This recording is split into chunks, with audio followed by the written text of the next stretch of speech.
Good morning once again from Kabul, Afghanistan. Today we're going to the Ghazni province and we're going to go look at some Mennonites and some other stuff. I'm warned that the roads there are pretty bad. It's going to take us a while to get there. There's not going to be nearly the Taliban checkpoints, I'm told. Should be a pretty fun day. Let's go see Ghazni province. That's not a mistake. Ghazni is spelled with a G, but it keeps getting pronounced with an R. And while not far from Kabul, the rough roads make the time to travel quite long. They weren't kidding when they said the roads were tough.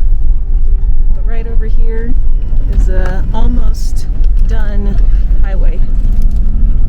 It became apparent today that attempts to interact with the local women are just not going to be possible for me, even as a female. I don't have the experience or special contacts in Afghanistan to be able to get the real stories of what life is truly like for them.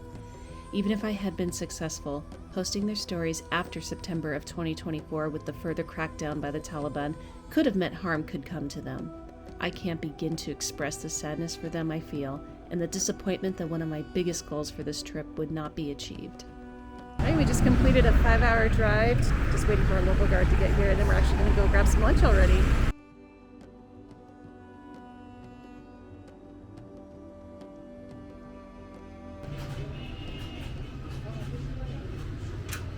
This restaurant had several juice selections, as well as multiple types of pepper for our meal. Because of the name, I had to try the lemon mat juice. This is delicious. We had humongous slices of bread to go with my lamb kebabs. And my lamb kebabs are here. This is supposed to be a very Afghani way of preparing it. They prepared it with special seasonings. First I had to navigate the bread. It was delicious, very savory, and had a lemony, spicy pepper flavor to it. What is this? It's neck of sheep. Neck of a sheep. Wow, yeah. That's delicious. It's special food. Take some meat. Meat? Yeah. Okay. Take. Like that right there? So there you go. Perfect. Thank you. My lovely friend's insisting I try some neck. It's got a very fatty, oily texture to it. It's very, very good. And then the outside of the skin is super, super crispy. That's good. Maybe I should have gotten the neck of the sheep. Our first stop of the day was a little heavy as an American to see.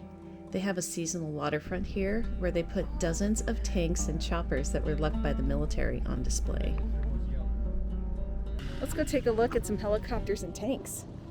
Tank, American tank, Russian tank, American. So it's alternating? Both countries. Oh, nice. There's scores of these. They're alternating Russian and American tanks here. I wonder if I can climb up there. It looks like this must have been lived in at one point. God, imagine having to hole up in one of these. Just look at that. Wow. This one still has its tire on. Is this where a lot of the American fighting was happening, this province? Yeah. Oh, any ones that are green are American, and any off-white apparatus we see is going to be Russian. Oh wow, look at these. I would love to climb inside these and even up on top of them, but I'm being strongly discouraged from doing that. That is definitely not something an Afghani woman would do to stay blended in, so I won't be doing that. Sure, it'll be fun though.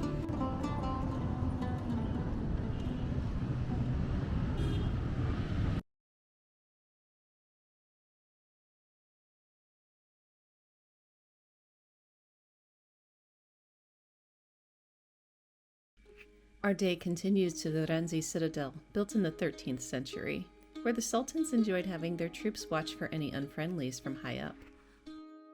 It's quite the climb up. Just imagine being a soldier with heavy armor on and having to walk up in this heat. And look what we got up here. It's fun to see the insides and imagine what they looked like at one point.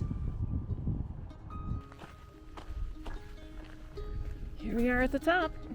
Yes, the top. Top of Citadel Ghazni. Yes. Pretty amazing views from up here. It is worth the hike in this heat to get up here.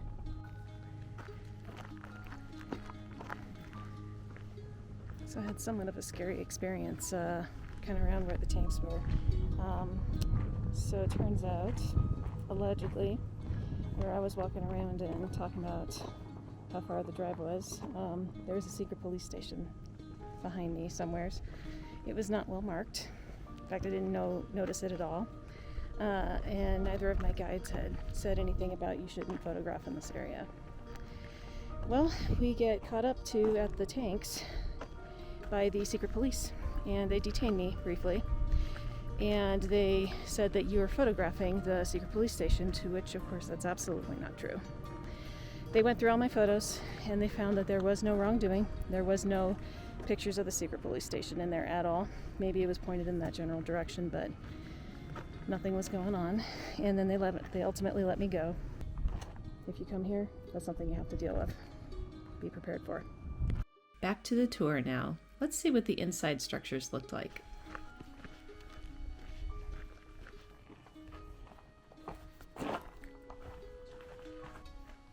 So much cooler in here as soon as you step in.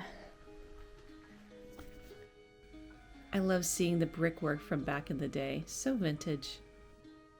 It's really cool to see something that was built in the 13th century is still very much used this day and age, and it feels so good to be in here. So even back in the day, those guys knew what to do to escape the heat that's here.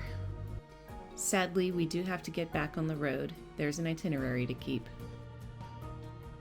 We have some ancient Mennonites to see. Virginia license plate. Would you look at these? This pair of Mennonites was built in the 12th century. Back then, this area was not nearly as populated as it is now. People on long journeys use these towers to know they made it to Ghazni. This one is 23 meters tall, made of wood and brick. There's a twin a short walk away.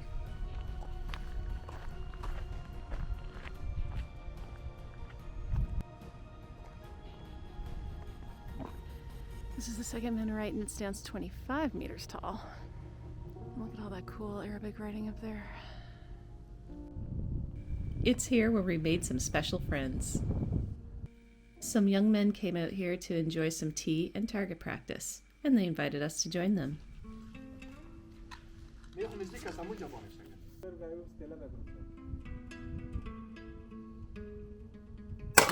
Nice!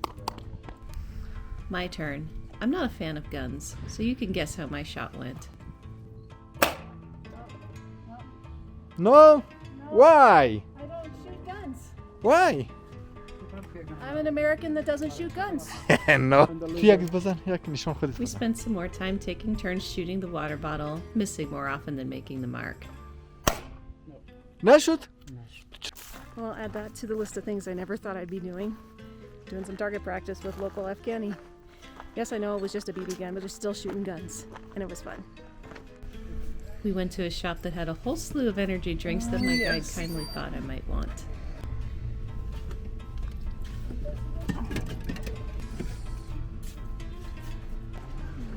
Our final destination of the day was to the mausoleum of the great Sultan Mahmud of Ghazni. His rule was so powerful, his reach went as far as Iran and India during his time. This mosque is separated by a thin cloth. I had a very short window to get a video of the inside without anyone here. My mere presence made some women uncomfortable before the camera even came out, and they left quickly when they saw my face exposed. Of note, the inside is okay to film here. It's a little hard to get pictures there because I can't take pictures when there's women close up like there, one-on-one. That's disrespectful. You can take pictures from a distance, but not close up. And there was just a brief time when I could. It's all about respect here. This was a cool little place to check out to pay homage to the Sultan that ruled this land for so long. It's already time to begin our long journey back to Kabul. We listened to local music on our way back, and there was a theme I noticed of rhythmic whooping in several of the songs. I asked my guide about that, and he said that it is a mark of Taliban-style music.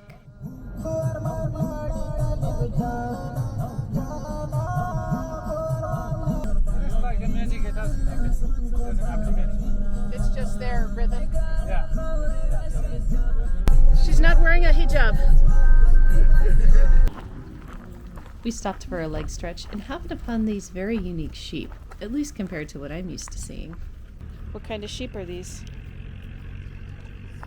It's like we call it karakul. Karakul. Yeah.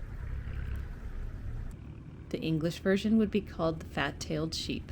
Their shapely bottoms are actually their tails, and they're allegedly a very tasty and more expensive kind of sheep to eat, as well as having really good milk. Karakul sheep.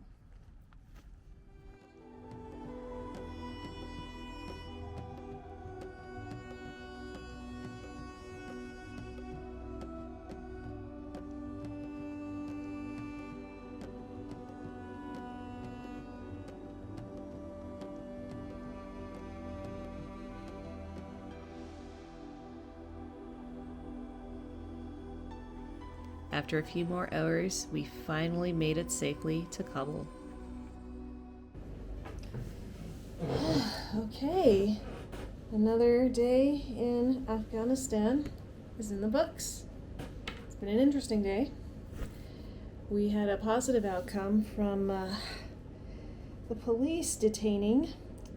That'll be a memory for me because I've never been in trouble with law enforcement, even at home. I don't even have a speeding ticket on my record. And so to be detained for something like this in Afghanistan, of all places, for my very first police experience, not the best. That's gonna make for good stories someday. Today I'm a little shaken up a little bit, but you know, that's a risk that I took by coming here. I've been even more diligent than before. I think I'm annoying my guide now, asking him, is this okay, is this okay, is this okay, just to make sure I don't do any more accidental faux pas. The ruins were fantastic, the Mennonites were really great, and you know, the drive, you know, for a 3 to 5 hour drive, depending on how much traffic was on the road, and then of course you saw those road conditions, you know, it was really entertaining. You know, driving on the interstate back home is just not that fun for me, but driving here, you know, despite all the bounces and everything going on, there's a lot to see. There's all sorts of culture and life going on the side of the roads. I'm seeing people getting stuffed in trunks, I mean, and cars just overflowing with different produce and goods, and the trucks, the stuff that they load up on, I cannot imagine the weight that's on there and how the balancing act must go for all that. Tomorrow's my last full day in Afghanistan. This is coming to a close so fast, I can't believe it. Let's make it a good one. Good night. I'll see you in the next one.